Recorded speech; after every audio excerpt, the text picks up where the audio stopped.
August 1942.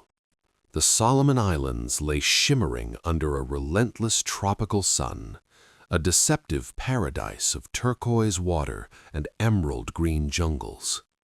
To the Imperial Japanese High Command, these islands were the ultimate strategic springboard. They were building an airfield on a god-forsaken patch of land called Guadalcanal. Once finished, their bombers would dominate the skies over Australia and sever the lifeline to America. The Japanese felt untouchable.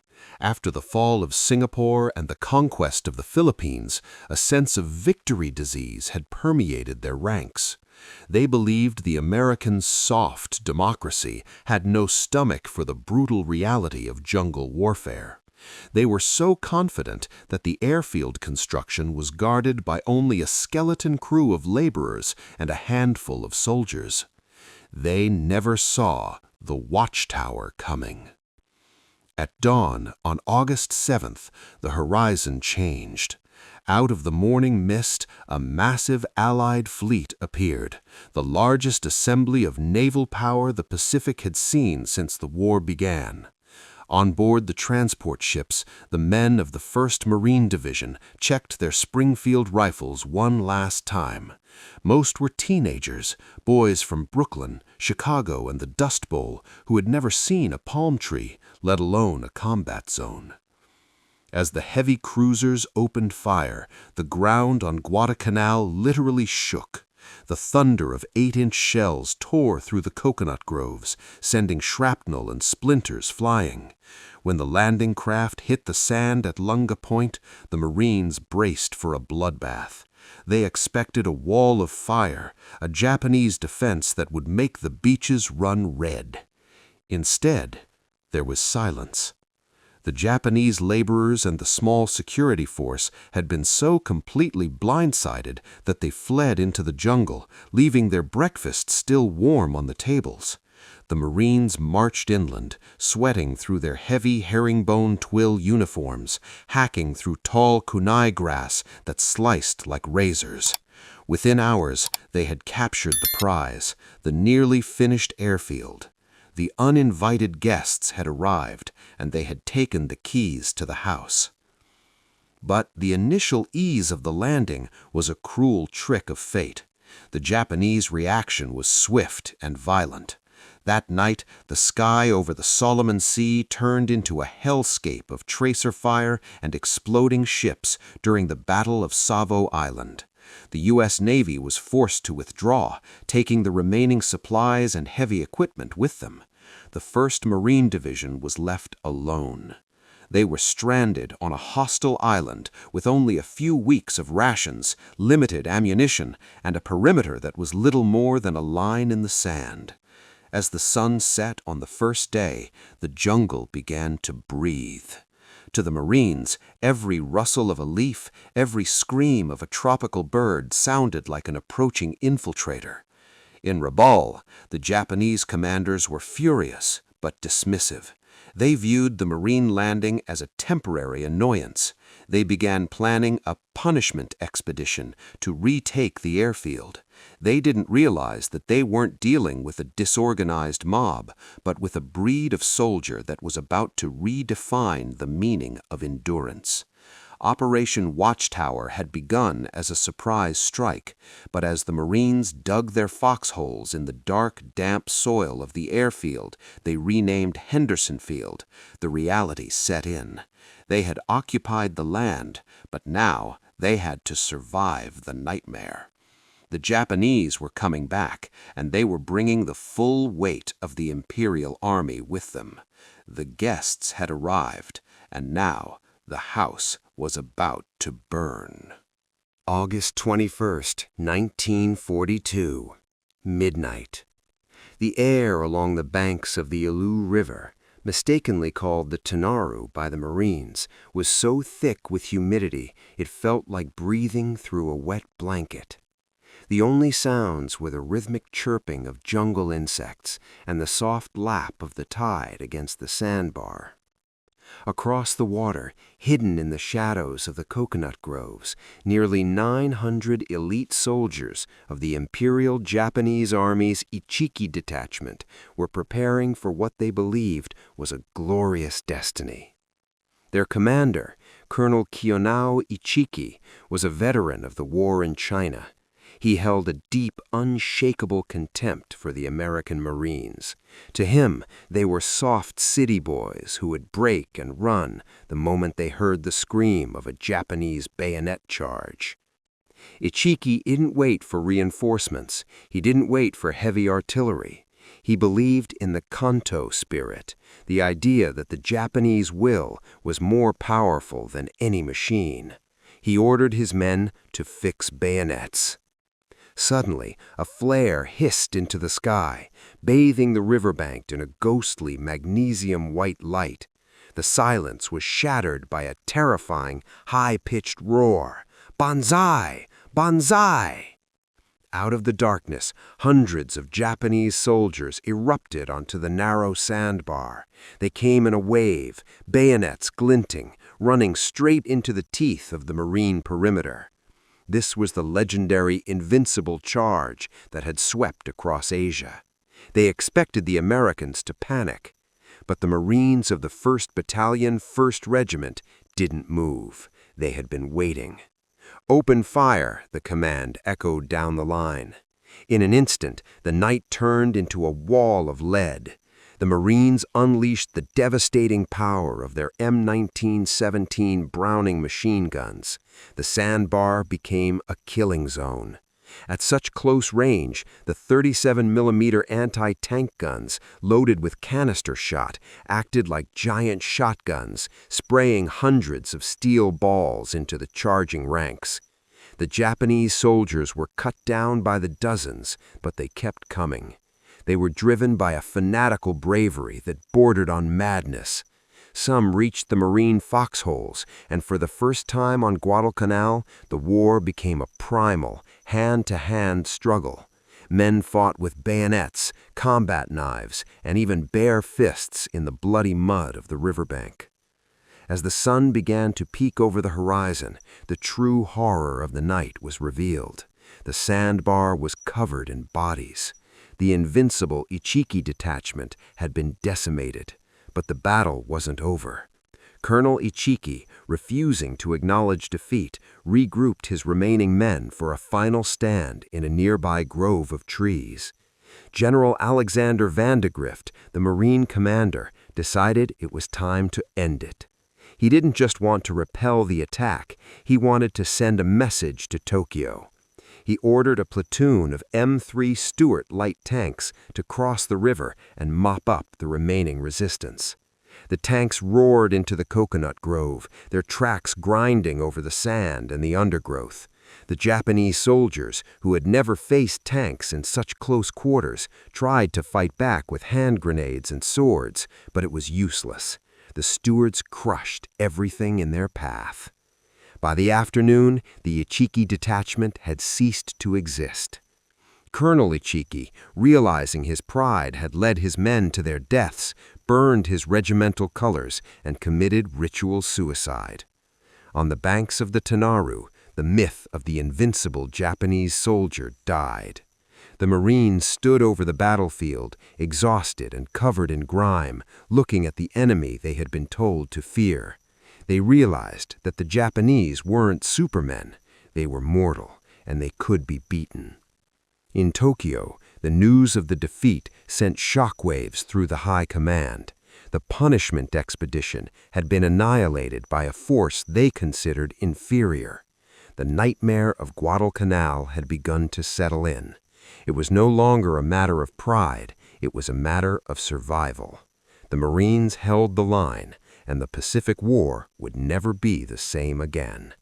By September 1942, the conflict on Guadalcanal had mutated. The grand tactical maneuvers of generals and admirals had faded into the background, replaced by a primitive, grinding struggle for existence. The Marines no longer called it a campaign, they called it the Green Hell. On the map, Guadalcanal was a small speck in the Solomon Islands.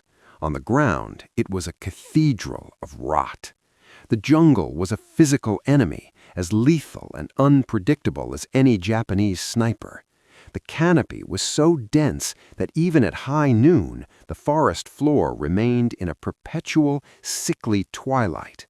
The air was a heavy, stagnant soup of humidity that rusted rifles in hours and rotted the boots off a man's feet in days. But the real nightmare was what lived inside the green. Malaria and dysentery were the silent killers. Thousands of Marines were gripped by the shakes, their bodies shivering in the tropical heat as their temperatures spiked to 104 degrees. They grew thin and hollow-eyed, their skin turning a jaundiced yellow. Rations were at a critical low. Most men survived on captured Japanese rice, often infested with weevils, and K-rations that provided just enough calories to keep a man standing, but never enough to stop the hunger. Then there was the psychological toll. Guadalcanal was a war of the nerves. The nights belonged to the Japanese. After the sun went down, the jungle became a theater of terror. The Japanese were masters of infiltration. They would crawl through the razor-sharp kunai grass, moving inches at a time, just to snap a twig or whisper, "Marine, you die," near a foxhole. They used chatter to keep the Americans awake, clanking canteens, shouting insults, or firing a single shot every hour. It was a calculated campaign of sleep deprivation designed to drive the young Americans to the breaking point. The Marines learned to live like animals. They sat in foxholes filled with stinking, stagnant rainwater, sharing their space with land crabs, scorpions, and giant centipedes. They learned the Guadalcanal stare, a 1,000-yard gaze that came from seeing friends vanish into the foliage, only to be found days later victims of the brutal no-quarter rules of the jungle. Communication with the outside world was non-existent. After the Navy's withdrawal, the Marines felt like the forgotten battalion. They watched the horizon every day, hoping to see the silhouettes of American ships. But often, all they saw were the Tokyo Express destroyers, coming at night to shell their positions with 14-inch guns. The earth would shake, the ancient mahogany trees would splinter, and the Marines would huddle in the mud, praying for a dawn that seemed like it would never come. In the green hell, the civilized world felt like a dream. Men forgot what it was like to be dry, what it was like to be clean, and what it was like to feel safe. They fought for every yard of a ridge, only to realize that the jungle would reclaim it the moment they moved on. Yet, in this crucible of death, a terrifying transformation occurred. The soft city boys from America were hardening. They were becoming as silent and as lethal as the jungle itself. They learned to smell the enemy's tobacco or their unwashed bodies before they saw them. They learned that in the green hell, the only rule was survival. The Japanese had hoped the environment would break the American spirit. Instead, it stripped away everything but the raw will to kill. The Marines were no longer just holding a perimeter. They were becoming part of the island's nightmare.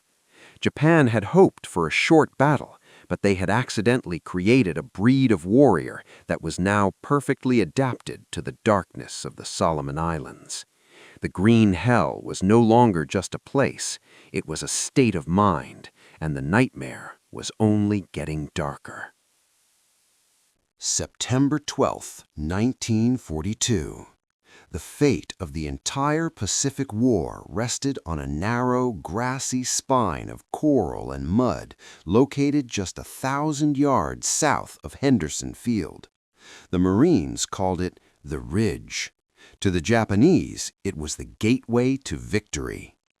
For weeks, the Imperial Japanese Army had been landing thousands of fresh, veteran troops from the 35th Infantry Brigade, led by Major General Kiyotake Kawaguchi. These were the elite of the elite, hardened by campaigns in Borneo and the Philippines. Kawaguchi's plan was simple and brutal. He would march his brigade through the impenetrable jungle, strike the Marines from the rear, and wash the airfield in American blood. Standing in his way was a thin line of exhausted men, the 1st Raider Battalion and the 1st Parachute Battalion, commanded by Lieutenant Colonel Merritt "Red" Edson. They were hollow-cheeked, skeletal from malaria, and outnumbered at least 4-1. As night fell, the jungle at the base of the ridge began to scream. The Japanese launched a series of probing attacks, preceded by a terrifying psychological barrage. Smoke bombs hissed in the tall kunai grass, and through the haze, the Marines heard the chilling sound of Japanese voices chanting in unison, punctuated by the clatter of swords against canteens. Suddenly, the darkness erupted. "Banzai! Banzai!" Thousands of Japanese soldiers surged out of the tree line. They didn't come in a disorganized mob. They came in disciplined waves, hitting the Marine lines with the force of a tidal wave. The fighting quickly devolved into a primitive, chaotic nightmare. In the pitch black, the only light came from the orange strobe light flashes of machine guns and the blinding white glare of falling flares. The Marines were pushed back, yard by bloody yard. Edson, standing calmly in the center of the storm, moved from foxhole to foxhole, his voice raspy but steady. "The only thing they have that you don't is a name for their spirit," he told his men. "Hold your fire until you see the buttons on their coats." By the second night, September 13th, the situation turned desperate. The Japanese had captured the lower slopes and were funneling thousands of troops toward the crest. The Marine perimeter had shrunk to a tiny Alamo on the highest point of the ridge. The raiders were running out of ammunition. Men were fighting with empty rifles used as clubs, with entrenching tools, and with bare hands. The air was thick with the smell of cordite and the metallic tang of blood. Waves of Japanese infantry threw themselves at the Marine machine gun nests, crawling over the bodies of their own dead to reach the American positions. It was a test of pure, unadulterated will. Just as the line was about to snap, Edson called in the artillery. Every available 105mm howitzer around the airfield opened fire. The shells whistled mere feet over the heads of the crouching raiders, exploding in a wall of fire just 30 yards in front of their foxholes. The ridge shook as if an earthquake had struck. Through the smoke and the screams, the Marines held. They watched as the Japanese charges withered under the steel rain. By dawn, the bloody ridge was a scene from the apocalypse. Over 800 Japanese dead lay scattered across the slopes, while Kawaguchi's shattered brigade retreated into the jungle, leaving behind the myth of their invincibility. Edson's Ridge was the moment the Japanese High Command realized the terrifying truth: they could not break the American Marine. No matter how many men they sent, no matter how fanatically they charged, the soft Americans would not run. The ridge stayed in American hands, Henderson Field remained operational, and the Japanese dream of a quick victory vanished into the rising sun. The Marines had made their final stand, and in doing so, they had saved the Pacific. Would you like me to finish the story with Chapter 5, The Starving Island, covering the tragic end for the Japanese forces and their final evacuation? By November 1942, the tropical splendor of Guadalcanal had vanished, replaced by a haunting, skeletal landscape. The Japanese soldiers, who had arrived months earlier with dreams of a glorious conquest, now gave the island a new, terrifying name: Guadalcanal, the island of starvation. The strategic situation had turned into a slow-motion catastrophe for the Imperial Japanese Army. The Tokyo Express, The fast destroyers used to smuggle troops and supplies under the cover of darkness could no longer keep up with the demands of the tens of thousands of men hidden in the jungle. American air power from Henderson Field and the increasing dominance of the U.S. Navy had turned the Solomon Sea into a graveyard for Japanese transport ships. The bitter realization began not with a bullet, but with a bowel movement. Dysentery and malaria were now more effective at killing Japanese soldiers than Marine machine guns. Men who had once been elite infantrymen were reduced to ghosts. Their uniforms hung in tatters over protruding ribs. Their eyes were sunken deep into yellowed, trembling faces. The daily ration had dropped to a handful of rice, then a few grains, and finally, nothing. The jungle, once a tactical ally, became a consumer of souls. Japanese soldiers began to eat anything to survive: roots, grass, lizards, and even the leather from their belts. Some were found dead in their foxholes with their rifles still clutched in their hands, not killed by combat, but by the simple, agonizing failure of their hearts to keep beating. In Tokyo and Rabaul, the High Command faced a grim mathematical reality. They had poured over 30,000 troops onto the island, but they could not feed them. For every soldier killed by the Marines, 3 were dying of hunger or disease. The warrior spirit was being defeated by the most basic of human needs: calories. The psychological breaking point came when the soldiers realized that their own leaders had abandoned them. They watched from the ridges as American transport ships unloaded mountains of crates, Spam, chocolate, fresh bandages, and ammunition, while the Japanese ships were intercepted and sunk, their supplies of rice and medicine floating uselessly in the salt water. In December, the order finally came from the emperor himself. It was a decision that was almost unthinkable in the Japanese military culture of the time: a total withdrawal. They called it a retrograde maneuver, but every man on the ground knew it was a retreat from a nightmare. The evacuation, known as Operation K, was a masterpiece of desperation. In February 1943, under the cover of night, Japanese destroyers slipped into the bays to whisk away the survivors. When the Marines finally pushed into the last Japanese strongholds, they didn't find a defiant army. They found a wasteland. They found thousands of shallow graves and abandoned equipment, and, most tragically, they found the men who had been left behind because they were too weak to reach the rescue boats. As the last Japanese destroyer pulled away from the shores of Guadalcanal, the officers on deck looked back at the dark silhouette of the island. The realization was bitter and absolute. The United States was not a weak nation. The Marines were not soft. Japan had started a war of attrition against an industrial and spiritual giant that would not stop until the rising sun was extinguished. Guadalcanal was the turning point where the momentum of the Pacific War shifted forever. The Japanese military had learned a lesson that would haunt them all the way back to Tokyo. The Americans could not be intimidated, they could not be starved out, and they would never, ever give up the ground they had taken. The nightmare of the starving island was over, but for the Japanese Empire, the long, dark road to total defeat had just begun.